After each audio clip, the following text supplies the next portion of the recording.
ಗಂಗಾವತಿ ನಗರದ ರಾಯಚೂರು ರಸ್ತೆಯ ರಾಣಾ ಪ್ರತಾಪ್ ಸಿಂಗ್ ವೃತ್ತದಲ್ಲಿ ಬರುವ ಎನ್ಆರ್ ರೈಸ್ ಮಿಲ್ ಒಂದರಲ್ಲಿ ಗಂಗಾವತಿ ನಗರ ಮಹಬೂಬ್ ನಗರದ ನಿವಾಸಿಯಾದ ಸೈಯದ್ ಅಮ್ಜದ್ ಎಂಬುವರು ಬೃಹತ್ತಾಕಾರದ ಅಕ್ಕಿ ಟ್ಯಾಂಕರ್ ಒಂದು ಕುಸಿದು ಬಿದ್ದ ಪರಿಣಾಮ ಸ್ಥಳದಲ್ಲಿ ಓರ್ವ ಕಾರ್ಮಿಕ ಮೃತಪಟ್ಟಿರುವ ದುರ್ಘಟನೆ ಗಂಗಾವತಿ ನಗರದಲ್ಲಿ ಜರುಗಿದೆ. ಈ ವಿಷಯ ತಿಳಿಯುತ್ತಿದ್ದಂತೆ ಗಂಗಾವತಿ ನಗರದ ವಿಧಾನಸಭಾ ಕ್ಷೇತ್ರದ ಮಾಜಿ ಸಚಿವರು ಬಡವರ ಬಂಧು ದೀನದಲಿತರ ಆಶಾಕಿರಣರಾದ ಇಕ್ಬಾಲ್ ಅನ್ಸಾರಿಯವರು ಮೃತಪಟ್ಟ ಕುಟುಂಬಕ್ಕೆ ಧೈರ್ಯವನ್ನು ತುಂಬುವ ಮೂಲಕ ಅಲ್ಲದೆ ಸ್ಥಳದಲ್ಲಿ ಸಾವನ್ನಪ್ಪಿರುವ ಸೈಯದ್ ಮೀರಾ ಅವರ ಒಂದು ಸಾವಿನ ಬಗ್ಗೆ ಮಾಜಿ ಸಚಿವರಾದ ಇಕ್ಬಾಲ್ ಅನ್ಸಾರಿ ಅವರು ಗಂಗಾವತಿ ನಗರದಲ್ಲಿ ಇಂತಹ ಒಂದು ದುರ್ಘಟನೆ ನಡೆಯಿರುವುದು ಬಹಳ ಒಂದು ದುಃಖಕರ ಸಂಗತಿಯಾಗಿದೆ. ಇಂತಹ ಒಂದು ಅಹಿತಕರ ಘಟನೆಗಳು ಯಾವುದೇ ರೀತಿ ಗಂಗಾವತಿಯಲ್ಲಿ ನಡೆಯಬಾರದು. ಆ ದೇವರು ಎಲ್ಲರಿಗೂ ಚೆನ್ನಾಗಿ ನಿರ್ವಹಿಸಿರುವ ನಿಟ್ಟಿನಲ್ಲಿ ಅಲ್ಲದೆ ಗಂಗಾವತಿ ಕ್ಷೇತ್ರದ ಜನ ಸುಖ ಶಾಂತಿ ನೆಮ್ಮದಿ ಇರೋದೇ ನಮ್ಮ ಮುಖ್ಯ ಧ್ಯೇಯವಾಗಿದೆ. ಈ ಹಿನ್ನೆಲೆಯಲ್ಲಿ ಗಂಗಾವತಿ ಎನ್ಆರ್ ರೈಸ್ ಮಿಲ್ಲಿನಲ್ಲಿ ಈ ಒಂದು ದುರ್ಘಟನೆ ನಡೆದಿರುವುದು ಬಹಳ ದುರಂತದ ವಿಷಯವಾಗಿದೆ ಎಂದು ಮಾಜಿ ಸಚಿವರಾದ ಇಕ್ಬಾಲ್ ಅನ್ಸಾರಿ ಅವರು ತೀವ್ರ ವಿಷಾದ ವ್ಯಕ್ತಪಡಿಸಿದ್ದಾರೆ. ಅಲ್ಲದೆ ಮೃತರ ಕುಟುಂಬಕ್ಕೆ ಆ ದೇವರು ಧೈರ್ಯ ತುಂಬಲಿ, ಅಲ್ಲದೆ ಮೃತಪಟ್ಟಿರುವ ಸೈಯದ್ ಮೀರಾ ಅವರ ಆತ್ಮಕ್ಕೆ ಶಾಂತಿ ಸಿಗಲಿ ಎಂದು ಮಾಜಿ ಸಚಿವರಾದ ಇಕ್ಬಾಲ್ ಅನ್ಸಾರಿ ಅವರು ತಿಳಿಸಿದ್ದಾರೆ.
ಮುಂದೆ ಹೋಗ್ಬೇಡ್ರಿ, ಅಕ್ಕಿ ಸೇರಿರ್ತಾವಲ್ಲೇ.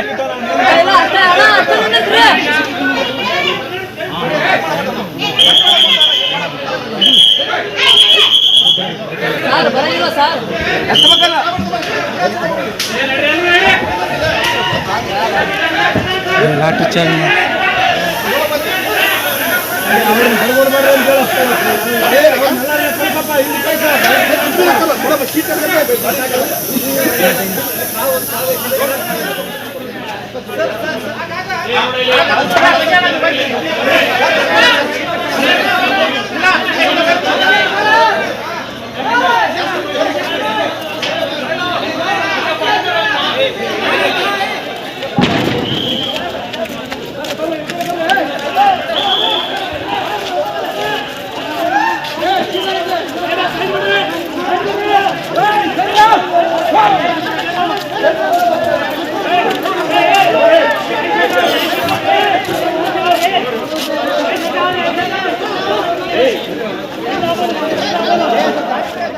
ಗಂಗಾವತಿ ನಗರದಲ್ಲಿ ಒಂದು ದುರ್ಘಟನೆ ನಡೆದು ಹೋಗಿದೆ. ಒಂದು ಮೆಹಬೂಬ್ ನಗರ ಏರಿಯಾದ ಒಂದು ಹುಡುಗ ಸೈಯದ್ ಅಮ್ಜದ್ ಅಲಿ ಅಂತ ಹೇಳಿಬಿಟ್ಟು ಆ ಹುಡುಗನ ಹೆಸರು. ಆ ಹುಡುಗ ಎನ್ಆರ್ ರೈಸ್ ಮಿಲ್ನಲ್ಲಿ ಫಿಟ್ಟರಾಗಿ ಕೆಲಸ ಮಾಡ್ತಾಯಿದ್ದ. ಭಾಳ ಒಳ್ಳೆ ಹುಡುಗ, ಭಾಳ ರಿಚುಕ್ ಅಂದರೆ ಬಂಗಾರದಂಥ ಹುಡುಗ. ಅವನು ಯಾವುದೇ ತಪ್ಪುಗಳು ಆಲೋಚನೆ ಮಾಡದೆ, ಯಾವುದೇ ತಪ್ಪುಗಳು ಮಾಡದೆ ದೇವರ ಪ್ರಾರ್ಥನೆಗಳು ಮಾಡಿ ತನ್ನ ಡ್ಯೂಟಿಯನ್ನು ಮಾಡ್ಕೊಂಡು ಹೋಗ್ತಾ ಇದ್ದ. ಆದರೆ ಇವತ್ತು ವಿಧಿವಶಾತ್ ಅದು ಏನು ಮಾಡೋಕ್ಕಾಗೋದಿಲ್ಲ.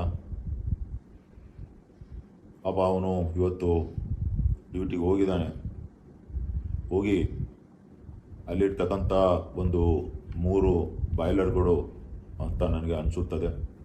ಆ ಸ್ಟೀಲಿನ ಎಲ್ಲ ಸೈಡಿಂದ ಕವರ್ ಆಗಿರ್ತಕ್ಕಂಥ ಸಿಲಿಂಡರ್ ಅದು ಬಹುಶಃ ರಿಪೇರಿ ಇತ್ತು ಅಂತೇಳ್ಬಿಟ್ಟು ಆ ಹುಡುಗರೇ ಮಾಲಕರ ಗಮನಕ್ಕೆ ತಗೊಂಡು ಬಂದಿದ್ದರು. ಆದರೆ ಇವತ್ತು ಆ ಹುಡುಗನ ಮಾಡಿರ್ತಕ್ಕಂಥ ಸಹಾಯಕ್ಕಿಂತ ಮುಂಚೆ ಮಾಡಿರ್ತಕ್ಕಂಥ ಕೆಲಸ ಕೇಳಿದರೆ ಮೈ ಜುಮ್ ಅನ್ನುತ್ತೆ ನಮಗೆ.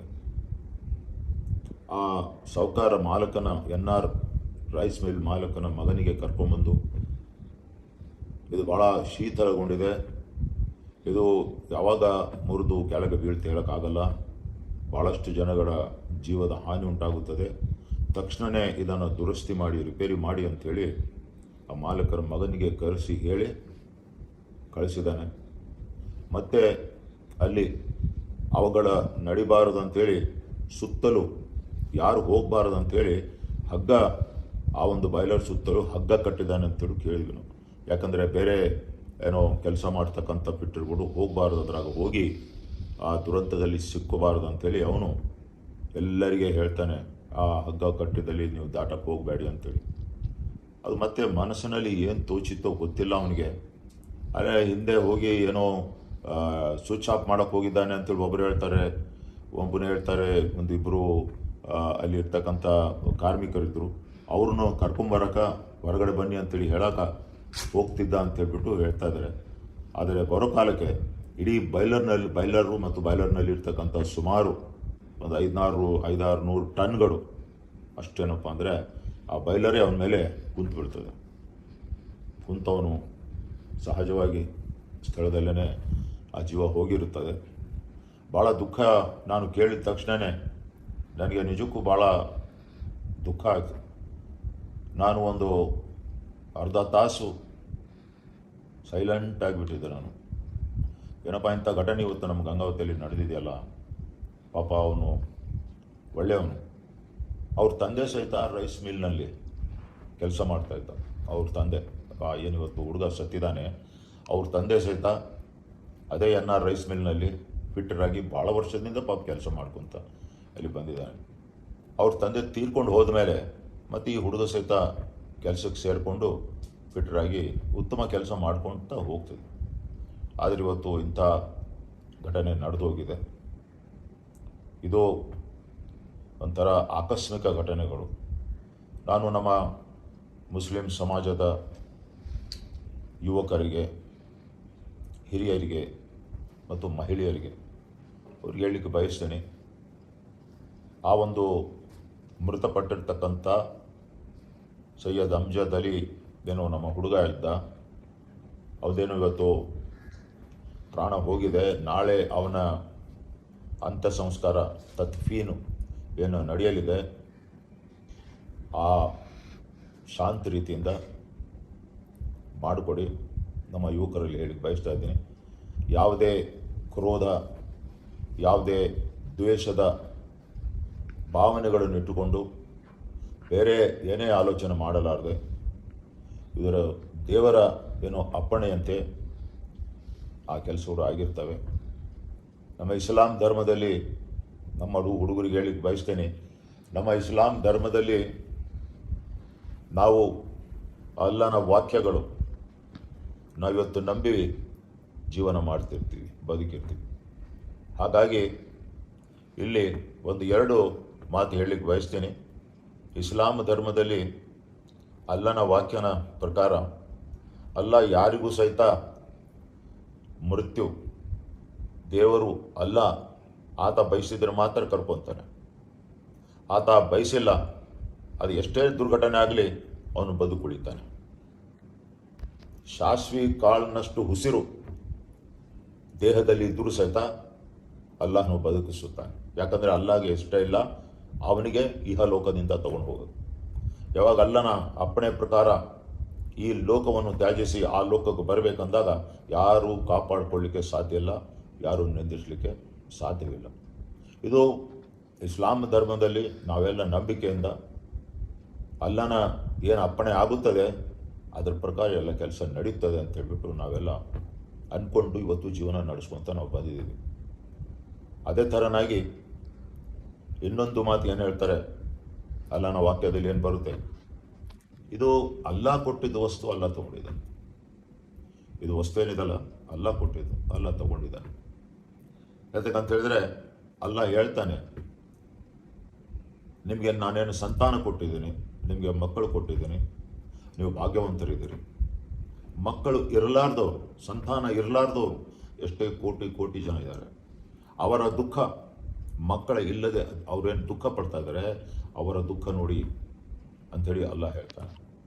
ನಿಮಗೆ ನಿಮ್ಮ ಹೊಟ್ಟೆಯಲ್ಲಿ ನಿಮ್ಮ ಮಕ್ಕಳಿಗೆ ಏನಪ್ಪ ಅಂದರೆ ನಾನು ಕೊಟ್ಟಿದ್ದೇನೆ, ಅದು ನಿಮ್ಮ ಆಸ್ತಿ ಅಲ್ಲ. ಇವನು ಹೇಳ್ತಾನೆ, ಅಲ್ಲ ನಿಮ್ಮ ಆಸ್ತಿ ಅಲ್ಲ, ಅದು ನಾನು ಕೊಟ್ಟಿರ್ತಕ್ಕಂಥದ್ದು. ನಿಮ್ಮ ಮುಖಾಂತರ ನೀವು ಆ ಮಕ್ಕಳಿಗೆ ನೀವು ತಂದೆ ತಾಯಿಯಾಗಿ ನಿಮ್ಮ ಮುಖಾಂತರ ಜಗತ್ತಿಗೆ ಪರಿಚಯಿಸಿದ್ದೀನಿ. ಆಯನ ಮಕ್ಕಳಿಗೆ ಕೊಟ್ಟಿರ್ತೀನಿ, ಸಂತಾನಕ್ಕೆ ಕೊಟ್ಟಿರ್ತೀನಿ, ಅವ್ರಿಗೆ ಒಳ್ಳೆ ಬುದ್ಧಿ, ಒಳ್ಳೆ ನೀತಿ ನಿಯಮ, ಭೂಮಿ ಎಲ್ಲಿ ನೀವು ವಾಸ ಮಾಡ್ತೀರಾ ಅಲ್ಲಿಯ ನೀತಿ ನಿಯಮಗಳನ್ನು ಪಾಲಿಸಿಕೊಂಡು, ನಾನು ಹೇಳಿರ್ತಕ್ಕಂಥ ವಾಕ್ಯಗಳನ್ನು ಪಾಲಿಸಿಕೊಂಡು ಜೀವನ ನಡೆಸ್ಕೊಂಡು ಬನ್ನಿ ಅಂಥೇಳಿ ಅಲ್ಲನು ಹೇಳ್ತಾನೆ. ಹೀಗಾಗಿ ನಾನು ಮುಸ್ಲಿಂ ನಮ್ಮ ಯುವಕರು, ಯುವ ಬಾಂಧವರು ಎಲ್ಲರೂ ನನ್ನ ಅಣ್ಣ ತಮ್ಮಂದಿರು, ಅವರಿಗೆ ಹೇಳಲಿಕ್ಕೆ ಬಯಸ್ತಾ ಇದ್ದೀನಿ, ಅವರಿಗೆ ಮನವಿ ಮಾಡ್ಕೊತೀನಿ. NR ರೈಸ್ ಮಿಲ್ಕಿನ ನನಗೆ ಬಹಳ ಅಂದರೆ, ನಮ್ಮ NR ಅವ್ರ ಯಜಮಾನರಿದ್ದರು. ಆ ಯಜಮಾನರು ನಮ್ಮ ತಂದೆಯವರು ಸಮಕಾಲೀನ ಜನಗಳು. ಅವ್ರು ಹೋದ್ಮೇಲೆ ಈ NR ಕುಟುಂಬದ ಅವಾಗ ಏನು ಯುವಕರಿದ್ದರು, ಇವಾಗೆಲ್ಲ ಬಂದು ಪ್ರತಿಯೊಂದು ವಾಣಿಜ್ಯ ಇದರಲ್ಲಿ ಅವರೆಲ್ಲ ಬೆಳೆದಿದ್ದಾರೆ. ಎಲ್ಲ ಸಮಾಜದಗೋಸ್ಕರ ಅವ್ರು ಕೆಲಸ ಮಾಡ್ತಾ ಇದ್ದಾರೆ. ಅದರಲ್ಲಿ ಒಬ್ಬ ವ್ಯಕ್ತಿ ಸೂರಿ ಬಾಬು ಅಂತ ಹೇಳ್ಬಿಟ್ಟು ಭಾಳ ಉತ್ತಮ ವ್ಯಕ್ತಿ ಇದೆ. ಆ ವ್ಯಕ್ತಿ ಬಗ್ಗೆ ಯಾರೂ ಸಹಿತ ಸಂದೇಹ ಪಡೀಲಿಕ್ಕೆ ಹೋಗಬೇಡಿ, ನನಗೆ ಗೊತ್ತಿದೆ ಆ ವ್ಯಕ್ತಿ ಬಗ್ಗೆ. ಹಾಗಾಗಿ ಯಾವುದೇ ವಿಷಯಗಳನ್ನಾಗಲಿ ಆವೇಶಭರಿತವಾಗಿ ನಿರ್ಣಯಗಳನ್ನು ತಗೊಳಕ್ಕೆ ಹೋಗಬೇಡಿ. ಆವೇಶಭರಿತನಾಗಿ ನಿರ್ಣಯ ತಗೊಂಡು ಹಾಗೆ ಮಾಡೋಣ, ಹೀಗೆ ಮಾಡೋಣ, ಬಂದ್ ಮಾಡೋಣ, ಅದು ಮಾಡೋಣ, ಇದು ಮಾಡೋಣ, ಇದು ಯಾವುದಕ್ಕೂ ಹೋಗಕ್ಕೆ ಹೋಗಬೇಡಿ. ಮುಸ್ಲಿಂ ಸಮಾಜದ ಬಾಂಧವರಿಗೆ, ಯುವಕರಿಗೆ ಕೈ ಮುಗಿದು ಕೇಳ್ಕೊಳ್ತೇನೆ. ಯಾಕಂದ್ರೆ ಇವೆಲ್ಲ ನಡೆಯೋದಿಲ್ಲ. ಈಗೇನು ನಡೀತದೆ ಅಂತ ಹೇಳಿದ್ರೆ ಏನೋ ಮಾನವೀಯತೆ ಮಾತ್ರ ನಡೆಯುತ್ತದೆ, ಬೇರೆ ಏನೂ ನಡೆಯೋದಿಲ್ಲ. ಹಾಗಾಗಿ ಮಾನವೀಯ ದೃಷ್ಟಿಯಿಂದ ಇವತ್ತು ಅದನ್ನು ಕೇಳಿದೆ ನಾನು. ನಮ್ಮ ಮುಸ್ಲಿಂ ಬಾಂಧವರು ಯುವಕರು ಸುಮಾರು ಒಂದು 200ರಿಂದ 300 ಯುವಕರು ಎಲ್ಲರೂ ಸೇರಿ ಆ ಬಾಯ್ಲರ್ನ ಕಟ್ ಮಾಡಿ ನೆಲ್ಲು ತೆಗೆದು ಆ ನೆಲ್ಲು ಎಲ್ಲ ಲಾರಿಯಾಗ ಇದ್ರಾಗ ತುಂಬೋದು, ಮಾಡೋದು, ಓಡಾಡೋದು ಎಲ್ಲ ಆ ಮಿಲ್ಲಿನಲ್ಲಿ ಎಲ್ಲ ಮುಸ್ಲಿಮ್ಸ್ ಹುಡುಗರು ಕೆಲಸ ಮಾಡ್ತಾಯಿದ್ರು ಓಡಾಡಿ ಅಂತೇಳಿ ಸಹಿತ ನಾನು ಕೇಳಲ್ಪಟ್ಟಿದ್ದೇನೆ. ಹಾಗಾಗಿ ನಾನು ಅಲ್ಲನಲ್ಲಿ ಪ್ರಾರ್ಥನೆ ಮಾಡುತ್ತೇನೆ, ಅಲ್ಲ ಆತಗೆ ಇಷ್ಟು ವರ್ಷ ಆಯುಷು ಕೊಟ್ಟಿದ್ದ ಅಂಥೇಳಿ ನಾವು ಅನ್ಕೋಬೇಕಾಗುತ್ತೆ ಅಷ್ಟೇ. ಈಗ ಅಲ್ಲನ ಒಂದು ಅಪ್ಪಣೆ ಪ್ರಕಾರ ಅಲ್ಲನ ಜಾಗದಲ್ಲಿ ಸೇರಿದ್ದಾನೆ. ಅಲ್ಲ ಆತನಿಗೆ ಆತನ ಪಾಪಗಳನ್ನು ನಿವಾರಣೆ ಮಾಡಿ ಆತಗೆ ಸ್ವರ್ಗದಲ್ಲಿ ಉತ್ತಮ ಸ್ಥಾನ ಅಲ್ಲನ ನೀಡಲಿ ಅಂಥೇಳಿ ನಾನು ನೀವೆಲ್ಲರೂ ಪ್ರಾರ್ಥನೆ ಮಾಡಬೇಕಾಗಿರೋದು ಇದೆ. ಈಗ ಆ ಹುಡುಗನಿಗೆ ಬರೋದು ಇದೆ ದುವಾ. ನಾವೆಲ್ಲ ದುವಾ ಮಾಡಿ ಕೆಲಸ ಮಾಡಿದರೆ ಇಸ್ಲಾಂ ಧರ್ಮದಲ್ಲಿ ದುವಾಗೆ ಭಾಳಷ್ಟು ಪ್ರಾಮುಖ್ಯತೆ ಇದೆ. ಯಾಕಂದರೆ ಅಲ್ಲಾನೇ ಹೇಳಿದ್ದಾನೆ, ನಿಮಗೆ ಸಹಾಯ ಆಗಬೇಕು ಅಂದರೆ ನೀವು ನನಗೆ ದುವಾ ಮಾಡಿ ಕೇಳ್ಕೊಳ್ಳಿ ಅಂಥೇಳಿ. ಈಗ ನಾವು ಕೇಳ್ಕೊಬೇಕಾಗಿರೋದು ಆ ಸೈಯದ್ ಅಮ್ಜದ್ ಅಲಿ ಅಂತೇಳಿ ಅಂತ ತೀರ್ಕೊಂಡು ಹೋಗಿದ್ದಾನೆ ಹುಡುಗ, ಅವ್ನಿಗೆ ವಾಪಸ್ ಕೊಡ್ರಿ ಅಂಥೇಳಿ ನಾವು ಕೇಳಲಿಕ್ಕೆ ಆಗೋದಿಲ್ಲ. ಯಾಕಂದರೆ ಅದು ಅಲ್ಲಾಹನ ನಿರ್ಣಯ. ನಾವೀಗ ಎಷ್ಟೇ ಕೇಳಬಹುದು, ಯಾ ಅಲ್ಲಾ ಆತನಿಗೆ ನಿಮ್ಮ ಅಪ್ಪಣೆ ಪ್ರಕಾರ ಕರ್ಕೊಂಡಿದ್ದೀರಾ, ಅವನಿಗೆ ಸ್ವರ್ಗದಲ್ಲಿ ಉತ್ತಮವಾಗಿರ್ತಕ್ಕಂಥ ಸ್ಥಾನ ಕೊಡಿ, ಅವನ ಪಾಪಗಳನ್ನು ಎಲ್ಲವನ್ನು ತಾವು ಕ್ಷಮಿಸಿಬಿಡಿದೆ ಅಲ್ಲ ಅಂಥೇಳಿ ಅಲ್ಲನಲ್ಲಿ ಪ್ರಾರ್ಥಿಸೋಣ ಅಂಥೇಳಿ ನಾನು ಮುಸ್ಲಿಂ ಬಾಂಧವರ ಯುವಕರು, ಹಿರಿಯರು ಮತ್ತು ಮಹಿಳೆಯರಲ್ಲಿ ನಾನು ಮನವಿ ಮಾಡ್ಕೊತೀನಿ. ಭಾಳ ಶಾಂತ ರೀತಿಯಿಂದ, ಯಾವುದೇ ಆವೇಶಕ್ಕೆ ಬರಲಿಕ್ಕೆ ಹೋಗಬೇಡಿ. ಆವೇಶದಿಂದ ಏನು ಕೆಲಸ ಆಗೋದಿಲ್ಲ, ಯಾರೂ ಮುಂದೆ ಹೋಗಲಿಕ್ಕೆ ಆಗೋದಿಲ್ಲ. ಶಾಂತ ಚಿತ್ತರಾಗಿ ನಾವು ಯೋಚನೆ ಮಾಡಬೇಕಾಗಿದೆ. ಇಂಥ ಘಟನೆಗಳು ಯಾರೂ ಉದ್ದೇಶಪೂರ್ವಕವಾಗಿ ಮಾಡಬೇಕಂತೇಳಿ ಮಾಡೋಂಗಿಲ್ಲ. ಅದು ಹಣೆ ಬರಹ. ಸಾಯೋಕ್ಕಿನ ಮುಂಚೆ ಸಹಿತ ಆತ ಮಾನವೀಯತೆಯನ್ನು ಮೆರೆದು ಹೋಗಿದ್ದಾನೆ. ನಿಜಕ್ಕೂ ಬಹಳ ಮಹಾತ್ಮ, ನಿಜಕ್ಕೂ ಬಹಳ ಒಂದು ಉತ್ತಮ ಆತ್ಮ ಅಂಥೇಳಿ ಇವತ್ತು ನಾನು ಭಾವಿಸುತ್ತೇನೆ. ಆತಗೆ ಆ ಒಂದು ಅದೃಷ್ಟ ಅಲ್ಲ ಎಲ್ಲರಿಗೂ ಕೊಡಬೇಕು. ಸಾಯಕ್ಕಿನ ಮುಂಚೆ ಮಾನವೀಯತೆಯನ್ನು ನಾವು ಮೆರಿಬೇಕು, ಮಾನವೀಯತೆಯಿಂದ ನಾವು ಕೆಲಸ ಮಾಡಿಬೇಕು. ಅದು ಅಲ್ಲಾನ ಮೆಚ್ಚುತ್ತಾನೆ, ದೇವರು ಮೆಚ್ಚುತ್ತಾನೆ. ಹಾಗಾಗಿ ನಮ್ಮ ಮುಸ್ಲಿಂ ಬಾಂಧವರೇ, ನಾಳೆ ಶುಕ್ರವಾರದ ಪ್ರಾರ್ಥನೆ ನಂತರ ಆತಗೆ ಅಂತ್ಯಕ್ರಿಯೆಗಳನ್ನು ಮಾಡಲಿದ್ದೀರಿ. ಹೆಚ್ಚಿನ ಸಂಖ್ಯೆಯಲ್ಲಿ ನಮ್ಮ ಸಮಾಜದವರು ತಾವೆಲ್ಲರೂ ಭಾಗವಹಿಸಿ ಶಾಂತ ರೀತಿಯಿಂದ, ಯಾರೂ ಸಹಿತ ಅವಹೇಳನಕಾರಿಯಾಗಿ ಹೇಳಿಕೆಗಳನ್ನು ಕೊಡಲಿಕ್ಕೆ ಹೋಗಬೇಡಿ. ಗಂಗಾವತಿ ನಿಮ್ಮ ಗಂಗಾವತಿ, ಅದನ್ನು ಶಾಂತ ರೀತಿಯಿಂದ ನಾವು ಕಾಪಾಡ್ಕೊತ ಬಂದೀವಿ. ಮುಂದೆ ಸಹಿತ ನಾವು ಶಾಂತ ರೀತಿಯಿಂದ ಕಾಪಾಡ್ಕೊಂಡು ಹೋಗಬೇಕಾಗಿದೆ. ಅದಾದ ನಂತರ 1-2 ದಿವಸ ಆದಮೇಲೆ ಯಾರೋ ಅದಕ್ಕೆ ಮಾಲಕರಿದ್ದಾರೆ, ಮಾಲಕರ ಜೊತೆಗೆ ಕೂತ್ಕೊಂಡು ಮಾತಾಡಿ ಸಂಧಾನ ಮಾಡಿಕೊಂಡು ಇದು ಮಾಡಿಕೊಳ್ಳಿ, ಭಾಳ ಉತ್ತಮವಾಗಿ ಆ ಒಂದು ಇದಾಗುತ್ತದೆ. ಏನು ಜನ ಕಲಿತಾಗ ಒಂದು ಸುಮಾರು 200, 300, 500, 1000 ಜನ ಕಲಿತಾಗ ಬಾಯಿಗೊಬ್ಬರು ಮಾತಾಡ್ತಿರ್ತಾರೆ, ಹಾಗೆ ಮಾಡೋಣ ಹೀಗೆ ಮಾಡೋಣ ಅಂಥೇಳಿ. ಆದರೆ ನಿಜವಾಗಲೂ ಸತ್ಯತೆ ಏನಿದೆ, ನಾವು ಏನು ಮಾಡಬೇಕು, ಏನು ಮಾಡಿದರೆ ಏನಾಗುತ್ತದೆ, ಈ ಒಂದು ಆಲೋಚನೆ ತಲೆಯಲ್ಲಿರಬೇಕು ಎಲ್ಲರಿಗೂ ಅಂಥೇಳಿ ಈ ಸಂದರ್ಭದಲ್ಲಿ ಬೇರೆ ಏನು ನಾನು ಹೇಳಲಿಕ್ಕೆ ಸಾಧ್ಯ ಇಲ್ಲ. ಯಾಕಂದರೆ ಬಹಳ ದೊಡ್ಡ ಒಂದು ದುಃಖದ ಸಂದರ್ಭ, ದುಃಖದ ಸಂಗಾತಿ ಮತ್ತು ದೊಡ್ಡ ದುರಂತ ಇವತ್ತು ನಮ್ಮ ಗಂಗಾವತಿಯಲ್ಲಿ ನಡಿಬಾರದಿತ್ತು. ಅಲ್ಲನಲ್ಲಿ ನಾನು ಪ್ರಾರ್ಥನೆ ಇನ್ನರ್ ರೈಸ್ ಮಿಲ್ಲಲ್ಲಿ ನಮ್ಮ ಮೈಬೂಬ್ ನಗರ್ ಗೋಸೆ ಕಾಲೋನಿ ಯುವಕನಾದ ಅಮ್ಜದ್ ಇಲ್ಲಿ ಇನ್ನರ್ ರೈಸ್ ಮಿಲ್ಲಿನಲ್ಲಿ ಭಾಳಷ್ಟು ವರ್ಷಗಳಿಂದ ಕೆಲಸ ಮಾಡ್ತಾ ಇದ್ದ. ಇವತ್ತು ಫಿಟ್ರಾಗಿ ಇವತ್ತು ಅಪಘಾತ ಆಗಿದೆ. ಅಚಾನಕ್ ಇವತ್ತು ಒಂದು ದೊಡ್ಡ ಟ್ಯಾಂಕ್ ಇದು, ಅಕ್ಕಿ ಸ್ಟಾಕ್ ಮಾಡುವಂಥ ಬೈಲರ್ ಟ್ಯಾಂಕ್ ಇದು. ಆ ಬೈಲರ್ ಟ್ಯಾಂಕ್ ಒಡೆದು ತಗಡು ಸೀಳಿನಂತರ ಎಲ್ಲ ಅಕ್ಕಿ ಅದರ ಮೇಲೆ ಬಿದ್ದಿದೆ. ಬಾಡಿ ಇನ್ನೂ ಒಳಗಡೆ ಇದೆ. ಸುಮಾರು ಒಂದು 3 ತಾಸಿನಿಂದ ಹುಡ್ಕಾಡಕ್ಕಿದ್ದಾರೆ. 100 ಯುವಕರು ಬಂದು ಅಕ್ಕಿ ತೆಗೆದ್ರು, ಎಲ್ಲ ಬೇಸಿಗೆಯಿಂದ ತೆಗಿತಾರೆ, ಆದರೂ ಬಾಡಿ ಸಿಗ್ತಾ ಇಲ್ಲ. ಇಲ್ಲಿ ಮಾಲೀಕರಿಂದ ಇದೇನು ರೈಸ್ ಮಿಲ್ ಓನರ್ ಇದಾರಲ್ಲ, ಅವ್ರ ಕಡೆಯಿಂದ ಭಾಳ ನಿರ್ಲಕ್ಷ್ಯ ಆಗೈತೆ. ಇದು ಏನಂತ ಹೇಳಿದ್ರೆ ಸುಮಾರು 1 ವರ್ಷ 1.5 ವರ್ಷದಿಂದ ಈ ಕೆಲಸ ಮಾಡೋರು ಹೇಳ್ತಾ ಇದ್ದಾರಂತ, ಇದು ಬೈಲರ್ ಟ್ಯಾಂಕ್ ಎಲ್ಲ ವೀಕ್ ಆಗಿಬಿಟ್ಟಿದ್ದಾವೆ, ಅದೆಲ್ಲ ಜಂಗಿಡಿದೆ ಅಂತ ಹೇಳಿ ಅವ್ರು ಎಷ್ಟು ಸಲ ಮೆಸೇಜ್ ಕೊಟ್ಟರೆ ಕೂಡ ಇನ್ನೂವರೆಗೆ ಅವ್ರು ಕೆಲಸ ಮಾಡಿಸಿಲ್ಲ. ಅದು ಇವತ್ತು ಆ ಹುಡುಗ ಜೀವ ಕಳ್ಕೊಂಡಾನ. ಇವ್ರ ಮಾಲೀಕರ ನಿರ್ಲಕ್ಷ್ಯ. ಅದ್ರ ಸಲಗ ಇದಕ್ಕೇನಂತಲ್ಲ, ದಯವಿಟ್ಟು ಅಧಿಕಾರಿಗಳು, ನಮ್ಮ ತಹಸೀಲ್ದಾರ್ ಅವರು, APMC ಅವರು, ಪೊಲೀಸ್ ಸಿಬ್ಬಂದಿ ವರ್ಗದವರು ಎಲ್ಲರೂ ಇದ್ರ ಬಗ್ಗೆ ತನಿಖೆ ಮಾಡಿ ಇದ್ರ ಬಗ್ಗೆ ಕ್ರಮ ಜರುಗಿಸಬೇಕು. ಹಾಗೂ ಮತ್ತು ಪರಿಶೀಲನೆ ಮಾಡಬೇಕು. ಇದು ಟ್ಯಾಂಕ್ ಎಷ್ಟು ಟನ್ ಕೆಪಾಸಿಟಿ ಇದೆ, ಸುಮಾರು ಏನಂತಲ್ಲ ಈಗ 100 ಟನ್ ಏನಂತಲ್ಲ ಒಂದು ಟ್ಯಾಂಕ್ನಲ್ಲಿ ಮಾಲ್ ಸ್ಟಾಕ್ ಮಾಡಿದ್ದಾರೆ. ಅದು 300 ಟನ್ಗಿಂತ ಹೆಚ್ಚಿಗೆ ಅಂತ ಇಲ್ಲಿ ಸುದ್ದಿ ಕೆಲಸ ಮಾಡೋರು ಹೇಳ್ತಾ ಇದ್ದಾರೆ. ಇದು ಭಾಳ ಅನಾಹುತ ಆಗಿದೆ ಇವತ್ತು. ಇದು ದಯವಿಟ್ಟು ಇವ್ರಿಗೇನು ನಿರ್ಲಕ್ಷ್ಯತನ ಆಗಿದೆ ಇವ್ರಿಗೆ ಏನಂತಲ್ಲ ಕಾನೂನು ಕ್ರಮ ಆಗಬೇಕಂತೇಳಿ ನಾನು ಮೈಬೂಬ್ನ KDP ಸದಸ್ಯನ ಮತ್ತು ಮೈಬೂಬ್ ನಗರ ಯುವಕರ ಪರವಾಗಿ ಎಲ್ಲ ಅವ್ರ ಮನೆಯವರ ಪರವಾಗಿ ಏನಂತಲ್ಲ ನಾನು ಇವತ್ತು ಈ ಸಂದರ್ಭದಲ್ಲಿ ಹೇಳ್ತಾ ಇದ್ದೀನಿ.